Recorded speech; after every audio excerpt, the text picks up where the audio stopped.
ചോദിച്ചോളി. ഇയാൾ നാദാപുരത്ത് പറഞ്ഞു, സലാത്ത് ചെല്ലിയാല് നബി സല്ലല്ലാഹു അലൈഹി വസല്ലം താങ്കൾക്ക് ശഫാഅത്ത് കിട്ടും. നാദാപുരത്തെത്തിയപ്പോ ഉണ്ടായ മാറ്റങ്ങളാണ്. എന്നിട്ട് മൂപ്പര് പറയാണ്, ആ ശഫാഅത്ത് കിട്ടുന്നുള്ളത് ശരിയാണ്, എവിടുന്ന് സലാത്ത് ഇല്ലാലും നല്ലതാ, പക്ഷെ മൈതാനിയിൽ എല്ലാവരും ഒരുമിച്ച് കൂട്ടിയിട്ട് സലാത്ത് ചെല്ലാൻ പാടില്ല. അങ്ങനെയാണ്. അപ്പം ഈ സലാത്ത് എവിടുന്ന ചൊല്ലേണ്ടത്? സലാത്ത് ചെല്ലണമെങ്കിൽ ഷാർജയിൽ മൂപ്പര റൂം പോണായിരിക്കും.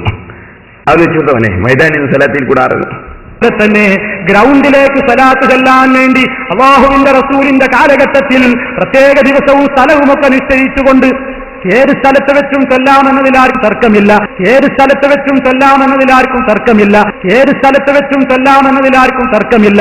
പക്ഷേ അതിനുവേണ്ടി ഒരു സ്ഥലം തെരഞ്ഞെടുത്ത് അങ്ങോട്ടൊരു സമയം നിശ്ചയിച്ച് ആളുകളെ വരുത്തിയിട്ട് ഒരു സ്വലാത്ത് നഗറും മജ്‌ലിസും ഉണ്ടാക്കുന്ന സമ്പ്രദായം അല്ലാഹുവിന്റെ റസൂലിന്റെ കാലത്തുണ്ടോ?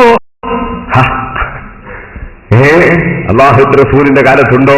അതിന് ഞാനൊരു മറുപടി അറിഞ്ഞിട്ടുണ്ട്. ആ മറുപടിയെ പറ്റി മൗലവി മിണ്ടുന്നില്ല. ആ മറുപടി എന്ന് വെച്ചോട്ടവനെ.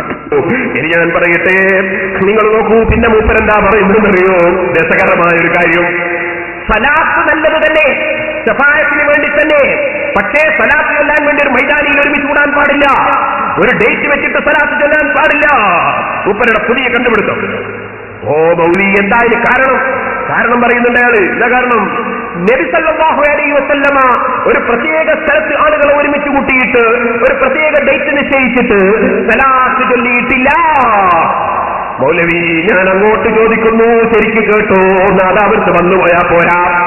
ഞാൻ അങ്ങോട്ട് ചോദിക്കുന്നു, നിങ്ങളുടെ നോട്ടീസിന്റെ പേരെന്തായിരുന്നു? നിങ്ങളുടെ പരിപാടിയുടെ പൗരോഹിത്യത്തിന്റെ പൊള്ളവാദങ്ങൾ ഒരു പൊളിച്ചെഴുത്ത്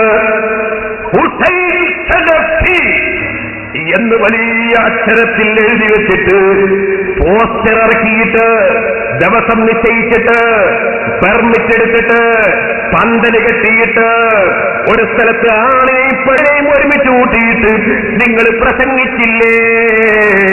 അല്ലാഹുവിന്റെ റസൂൽ നോട്ടീസ് ഇറക്കി പ്രസംഗിച്ചിട്ടുണ്ടോ?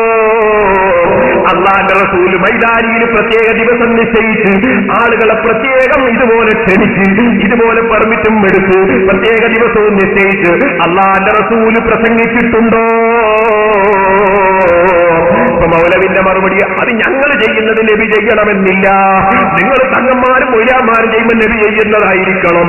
എന്നാണെങ്കിൽ നിങ്ങൾ ഏത് കൂട്ടത്തിൽപ്പെട്ടതാണ്? ഞങ്ങൾ ചെയ്യുമ്പോ നബി ചെയ്തതേ പറ്റൂ, നിങ്ങൾ ചെയ്യുമ്പോഴോ നബി ചെയ്യണമെന്നില്ല. അതെവിടുത്തെ ആശയമാണ് മൗലവി? നിങ്ങൾക്ക് എന്തും ചെയ്യാം, ഞങ്ങൾക്ക് പറ്റില്ലെന്നാണോ? നിങ്ങൾ ഇതിന്റെ മറുപടി പറയണം. മൗലവി വന്ന് മറുപടി എന്ന് പറഞ്ഞ് വന്നു. പക്ഷെ മറുപടി പറഞ്ഞോ?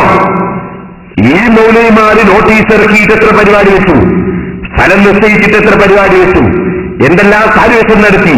5 കൊല്ലം കഴിഞ്ഞ ഉറൂസാണ് ഇതിന്റെ മുജാഹിദിന്റെ സംഘടനയുടെ ഉറൂസ്. 5 കൊല്ലത്തിലൊരിക്കൽ ആ സമ്മേളനം. അങ്ങനെ നബി സല്ലല്ലാഹു അലൈഹി വസല്ലം 5 കൊല്ലത്തിലൊരിക്കൽ സമ്മേളനം നടത്തിയിരുന്നോ? പക്ഷെ അതിനൊന്നും മറുപടിയില്ല. റേഡിയോ മാതിരിയാ, ഇങ്ങോട്ട് പറയുന്നത് കേട്ടോളാം, അങ്ങോട്ട്